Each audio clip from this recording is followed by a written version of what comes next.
क्या रामायण सच में हुई थी या ये सब सिर्फ एक फिक्शन है और ऐसा कुछ नहीं हुआ? राम सेतु जो इंडिया और श्रीलंका के बीच एक अंडर वाटर स्ट्रक्चर है, क्या वो मैनमेड है? क्या राम जी की वानर सेना ने उसको बनाया था? रामेश्वरम के पास ऐसे पत्थर मिलते हैं जो पानी पे तैरते हैं। लोग कहते हैं कि ये वही पत्थर है जो वानर सेना ने यूज किए थे राम सेतु बनाने के लिए। ये वही अशोक वाटिका है जहाँ रावण ने सीता जी को किडनैप करने के बाद रखा था कि ये हनुमान जी के पैरों का निशान है। तो अब एक बात तो क्लियर है, क्या रामायण हिस्ट्री है?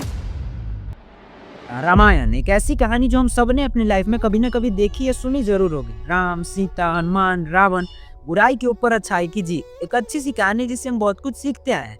लेकिन जब भी मैं ये कहानी देखता या सुनता हूँ तो मेरे दिमाग में एक सवाल जरूर आता है कि क्या रामायण सच में हुआ था? मतलब इसमें जो इवेंट्स बताए गए हैं क्या वो रियल लाइफ में हुए भी थे या ये सब सिर्फ एक फिक्शन? अगर लोगों की माने तो कुछ लोग कहते हैं कि बिल्कुल हुआ था, एकदम रियलिटी है, और वहीं कुछ कहते हैं कि बिल्कुल नहीं हुआ था, ये सब फेक और फिक्शन है।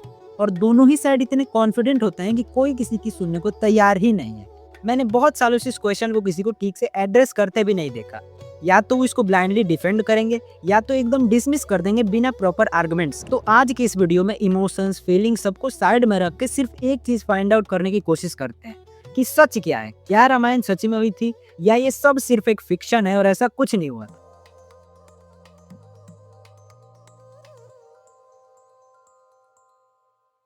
शुरू करने से पहले हमें इन दो वर्ड्स को अच्छे से समझना होगा, हिस्ट्री और माइथोलॉजी, कि आखिरकार इनका मतलब क्या और इनमें डिफरेंस क्या होता है। अगर बहुत सिंपल वर्ड्स में समझने की कोशिश करें तो हिस्ट्री का मतलब होता है वो पास्ट जिसके एविडेंस या प्रूफ हमारे पास मौजूद है। वो कोई फिजिकल प्रूफ हो सकता है, कोई डेट्स हो सकती हैं जिसे हम वेरीफाई कर पाए, या कोई आर्कियोलॉजिकल चीज हो सकती है। इसके बहुत सारे एग्जाम्पल्स हैं। जैसे अगर हम बात करते हैं हड़प्पन सिविलाइजेशन की, तो इसके कई सारे प्रूफ हमारे पास आज भी मौजूद है। जैसे जमीन के अंदर से आज भी उस टाइम पीरियड के घर मिलते हैं, टूल्स मिलते हैं, स्केलेटन्स मिलते हैं, और तो कार्बन डेटिंग से हम एग्जैक्टली बोल सकते हैं कि इस टाइम पीरियड में सब हुआ था। तो ये हुई हिस्ट्री, क्योंकि इसके एविडेंस आज भी मौजूद है। अब आते हैं दूसरे वर्ड पे जो कि है माइथोलॉजी। बेसिकली माइथोलॉजी एक कल्चर की सोल होती है, स्टोरीज, बिलीव्स, वैल्यूज, ये सब। लेकिन इसका कोई सॉलिड फिजिकल एविडेंस नहीं होता है। तो जब भी किसी स्टोरी में कोई ऐसी चीज हो जो फिजिक्स, बायोलॉजी, मतलब ओवरऑल साइंस के नियमों को तोड़े, तो उसे हम हिस्ट्री नहीं कह सकते, चाहे वो कितनी भी इंपॉर्टेंट क्यों ना हो। अब आते हैं अपने मेन टॉपिक पे कि क्या रामायण हिस्ट्री है या सिर्फ एक माइथोलॉजी। सोशल मीडिया पे हजारों पोस्ट्स हैं, न्यूज चैनल पे डिबेट्स भरी पड़ी हैं, और जो लोग रामायण को रियल मानते हैं वो कुछ स्पेसिफिक चीजों को पॉइंट आउट करते हैं रामायण को रियल प्रूफ करने के लिए। सबसे पहला और सबसे पॉपुलर आर्ग्यूमेंट जो मुझे दिखा वो था राम सेतु, जो इंडिया और श्रीलंका के बीच एक अंडर वाटर स्ट्रक्चर है। सैटेलाइट इमेजेस में आज भी क्लियरली दिखता है, और इसका जिक्र हमें रामायण में भी देखने को मिलता है, जिसमें लिखा है कि श्री राम और उनकी वानर सेना ने इसको पत्थरों से बनाया था। और जो लोग रामायण को रियल मानते हैं वो कहते हैं कि देखो, इस स्ट्रक्चर का जिक्र रामायण में भी है और ये रियलिटी में भी मौजूद है। तो इसका तो सिर्फ यही मतलब हुआ कि रामायण रियल है। और सुन के एक बार के लिए लगता भी है कि हाँ यार, बात तो सही कह रहा है। फिर प्रूफ के तौर पे दूसरा एग्जाम्पल दिया जाता है फ्लोटिंग स्टोन्स का। रामेश्वरम के पास ऐसे पत्थर मिलते हैं जो पानी पे तैरते हैं। लोग कहते हैं कि ये वही पत्थर है जो वानर सेना ने यूज किए थे राम सेतु बनाने के लिए, और रामायण ने भी लिखा है कि ऐसे पत्थर है जो पानी पे तैरते हैं। फिर अगला प्रूफ कि देखो, श्रीलंका में हनुमान जी के पैरों पे निशान भी मौजूद है। श्रीलंका में एक मंदिर है सीता अमन नाम का, जिसके बारे में लोग कहते हैं कि ये वही अशोक वाटिका है जहाँ रावण ने सीता जी को किडनैप करने के बाद रखा था।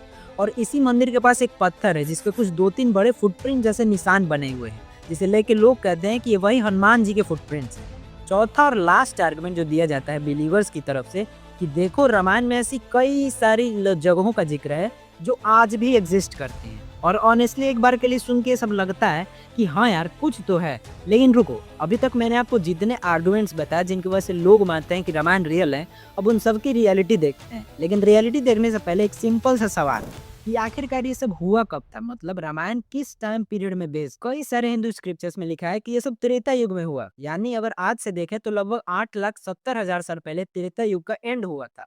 लेकिन साइंस कहती है कि मॉडर्न होमोसेपियंस यानी हमारे जैसे लोग सिर्फ 3 लाख साल पहले इवॉल्व हुए। मतलब उस वक्त आज जैसी कोई सिविलाइजेशन एग्जिस्ट ही नहीं करती थी। तो कोई राजा भी नहीं था और ना ही उसका राज्य।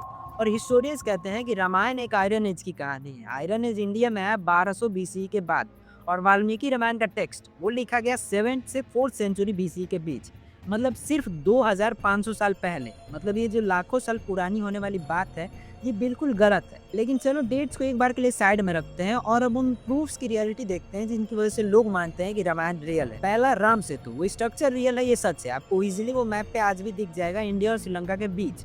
लेकिन सवाल ये है कि क्या वो मैनमेड है, क्या राम जी की वानर सेना ने उसको बनाया था?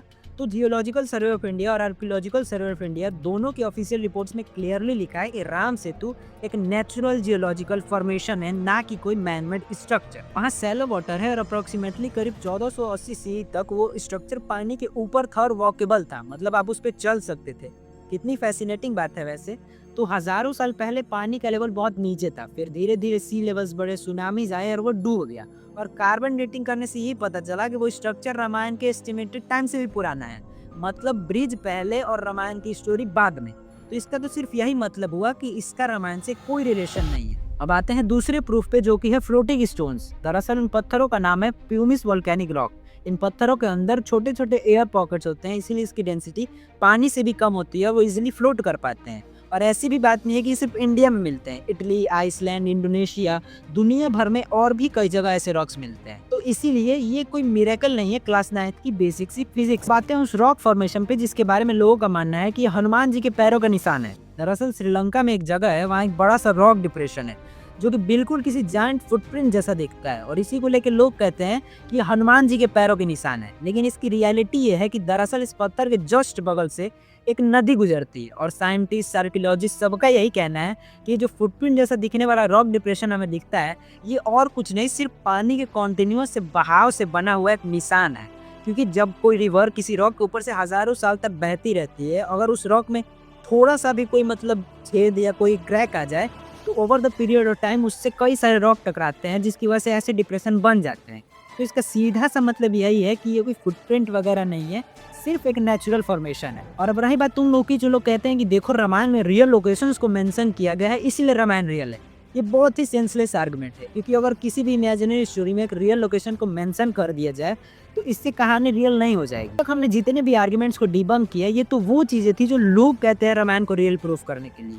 अब आते हैं रामायण की अपनी स्टोरी पे, कि जो चीजें उसमें मेंशन की गई हैं क्या वो रियल लाइफ में पॉसिबल भी हैं। जैसे हनुमान जी अपना साइज बदल लेते हैं, कभी बहुत बड़े, कोई बहुत छोटे हो जाते हैं, एक पूरा द्रोणागिरी पर्वत उठा लेके जाते हैं, रावण के 10 सिर हैं। तो क्या ये सब साइंटिफिकली पॉसिबल है? तो जवाब है नहीं, बिल्कुल नहीं। कोई भी बायोलॉजिकल ऑर्गेनिज्म अपने साइज को इतना नहीं बदल सकता है, ना आज ना हजारों साल पहले। सेल और डीएनए ऐसे काम नहीं करते, और कोई भी इंसान या कोई क्रिएचर एक पूरा पहाड़ नहीं उठा सकता। ग्रेविटी एक लॉ है, सिर्फ सजेशन नहीं।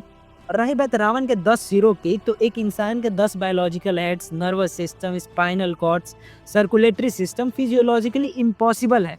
और ये कोई इंसल्ट नहीं है, बेसिक सी बायोलॉजी और फिजिक्स है जो मैंने आपने सबने पढ़ी है। और आपको एक इसका रियल लाइफ एग्जांपल बताऊं तो इंडिया टुडे ने एक आर्टिकल लिखा था कि महाराणा प्रताप का एक भाला 80 किलो का है, और 2 तलवारें कंबाइंड 208 किलो की, और आर्मर 72 केजीज का, मतलब टोटल वेट 360 किलो बैटलफील्ड पे। महाराणा प्रताप ब्रेव थे, इसमें कोई शक नहीं है, लेकिन 360 किलो बॉडी पे लेके लड़ना फिजिकली इम्पॉसिबल है। और इसका प्रूफ भी हमें मिल जाता है, क्योंकि सिटी पैलेस म्यूजियम उदयपुर में उनके एक्चुअल वेपन्स और आर्मर्स रखे हैं, जिनका एक्चुअल वेट सिर्फ 35 केजीज है। और यही चीज रामायण में भी लिखी गई है। जब लिखा गया कि हनुमान जी एक पूरा पहाड़ उठा ले गए, तो शायद इसका मतलब ये हो सकता है कि उन्होंने एक ऐसा काम कर दिया जो बिल्कुल इम्पॉसिबल लगता था। जैसे हम आज भी कहते हैं ना कि उसने पहाड़ खोद दिया अकेले, तो क्या सच में उसने पहाड़ खोदा? नहीं ना, मतलब उसने बस कोई बहुत मुश्किल काम अकेले कर दिया। और फिर जब लिखा गया कि हनुमान जी समुंदर पार उड़ गए, तो शायद ये स्पीड का मेटाफर हो सकता था। और रही बात हनुमान जी के साइज बदलने की, तो शायद वो अडेप्टेबिलिटी का सिंबल था, मतलब हर सिचुएशन के हिसाब से खुद को ढालना। और ये इंटरप्रिटेशंस मैंने खुद नहीं बनाई, ये अतिशयोक्ति अलंकार है, जो संस्कृत पोएट्री का एक बहुत ही स्टैब्लिश डिवाइस है, जहाँ चीजें लिटरली नहीं सिंबॉलिकली लिखी जाती हैं। और किसी भी कहानी में किसी चीज को बहुत बढ़ा चढ़ा के दिखाना या किसी और चीज से रिलेट करके दिखाना एक यूजुअल सी टेक्निक है राइटर्स की, और यही रामायण में भी हुआ। तो एक बात तो क्लियर है कि एक भी चीज रामायण को हिस्ट्री प्रूव नहीं करती है। लेकिन रुको, तो क्या इसका मतलब ये हुआ कि रामायण में बिल्कुल भी सच्चाई नहीं है? देखो, रामायण के सुपर नेचुरल इवेंट्स तो पॉसिबल नहीं है, बिल्कुल पॉसिबल नहीं है, वो फैक्ट्स के हिसाब से हिस्ट्री नहीं कहला सकते। लेकिन ये बात भी सही है कि कुछ इवेंट्स उस जमाने के कॉन्टेक्स्ट को मैच करते हैं। उस जमाने में किसी राजा को एग्जाइल देना बहुत ही कॉमन सी पनिशमेंट थी अक्रॉस ऑल कल्चर्स। किसी का अपहरण कर लेना, और स्पेशली किसी फीमेल का, हिस्टोरिकली डॉक्यूमेंटेड प्रैक्टिस थी। तो सिंपली एक राजा थे जिन्हें एग्जाइल दिया गया, वहां उनकी पत्नी का अपहरण हुआ, और फिर वो एक सेना लेके गए, लड़ाई लड़ी और अपनी पत्नी को बचा के लाया। इन ब्रॉड स्ट्रोक्स ये सब हिस्टोरिकली पॉसिबल है। और इसीलिए रामायण को आप एक लेजेंड कह सकते हैं जिसमें रियल कोर हो सकता है और उसके ऊपर से over the period of time कई चीजें ऐड की गई उसको और इंटरेस्टिंग बनाने के लिए। मतलब कुछ रियल था और बाकी काव्य और लिखने का तरीका है। तो अब एक बात तो क्लियर है कि क्या रामायण हिस्ट्री है? तो नहीं, कोई सॉलिड आर्कियोलॉजिकल एविडेंस नहीं है, कोई फिजिकल प्रूफ नहीं है। जीएसआई और एसआई राम सेतु को नेचुरल फॉर्मेशन कहते हैं। कार्बन डेटिंग बताती है कि वो स्ट्रक्चर रामायण से भी पुराना है। ह्यूमिस स्टोन वर्ल्ड वाइड मिलते हैं, कोई मिरेकल नहीं है। Supernatural events biologically physically possible नहीं। तो simply as a historical event Ramayan fake है, जैसे प्रॉफेट मोहम्मद का चांद तोड़ना फेक है एज अ हिस्ट्री, जैसे ग्रीक माइथोलॉजी फेक है, जैसे जीसस का पानी को वाइन में कन्वर्ट कर देना फेक है एज अ हिस्ट्री, और रामायण भी उन्हीं में से एक है। लेकिन एज अ स्टोरी बहुत पावरफुल और बहुत वैल्यूएबल है। रामायण में ड्यूटी है, एथिक्स है, सेक्रीफाइस है, लीडरशिप है, और यही उसकी असली ताकत है। लेकिन प्रॉब्लम तब हो जाती है जब आप पोएटिक काव्य को लिटरल हिस्ट्री बना देते हैं। आज लोग हाथ में तलवार लेके जय श्री राम बोलते हैं। तो मैं इनको एक चैलेंज करना चाहता हूँ कि आप वाल्मीकि रामायण में एक भी श्लोक दिखा दो जो हिंसा को वैलिडेट करता हो। वाल्मीकि रामायण अयोध्या कांड चैप्टर 14 श्लोक 3, जो धर्म जानते हैं वो कहते हैं कि सत्य ही परम धर्म है। महाभारत बार बार कहती है कि अहिंसा परमो धर्म है, non violence is the highest duty. Tulsidas की रामचरितमानस कहती है कि परहित सरिस धर्म नहीं भाई, पर पीड़ा सम नहीं अधिमाई। दूसरों की मदद करना इज द हाईएस्ट ड्यूटी और हाईएस्ट धर्म, और दूसरों को तकलीफ देना सबसे बड़ा पाप है। और अगर सच में आपको राम को फॉलो करना है तो उनके वैल्यूज को फॉलो करो, समानता, करुणा, सत्य, न्याय, ना कि उनके नाम पे लड़ो। इसीलिए सच को चुनो, अंधविश्वास को नहीं। जय श्री राम।